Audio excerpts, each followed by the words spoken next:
સુરતના નારોલમાં બુરહાની પાર્કમાં મારામારીની ઘટના ઘટી, જેમાં ફૈઝુલ મવાઈ નામના ટ્રસ્ટના પૂર્વ મેનેજરે હુમલો કર્યો હતો। સોસાયટીના પૂર્વ મેનેજર સહિતનાઓએ હુમલો કર્યો। ફૈઝુલ મવાઈ નામના ટ્રસ્ટમાંથી મારામારી કરવામાં આવી હતી। આરોપીના ખરાબ વર્તનના કારણે ટ્રસ્ટમાંથી તેને હટાવવામાં આવ્યો। જૂની અદાવત રાખીને 4 શખ્સોએ ફરિયાદી પર હુમલો કર્યો હતો।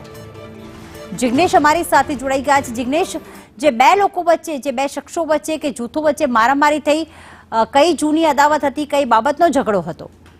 આપણે વાત કરવામાં ઝઘડો હતો જે ટ્રસ્ટના ટ્રસ્ટી તરીકે રહેવા માટેની બબાલ હતી। અગાઉના જે પૂર્વ ટ્રસ્ટી હતા તેણે જબરજસ્તીથી આ જે ટ્રસ્ટ પદ હતું તેમાંથી હટાવવામાં આવ્યા હતા। સોસાયટીના સભ્યોએ વિરોધ કર્યો હતો અને તેના જ કારણે એના અંદર બંદૂક હતો અને તે બંદૂકનું વેર રાખી આ હુમલો કરવામાં આવ્યો હતો, જેમાં નારોલ પોલીસે ગુનો દાખલ કર્યો છે અને 4 શખ્સો જે માર માર્યો તેમના વિરુદ્ધ ફરિયાદ નોંધી છે। આ ફરિયાદની અંદર જે બનાવ બન્યો હતો તેના સીસીટીવી પણ ફ્લેટમાં હાજર હતા, તે પણ પોલીસે કબજે કર્યા છે અને જેને લઈ હુમલો ખરેખર ટ્રસ્ટની બાબતનો જ હતો કે અન્ય કોઈ કારણ જવાબદાર છે તે જાણવા માટે પણ પોલીસે તમામ લોકોની પૂછપરછ શરૂ કરી છે।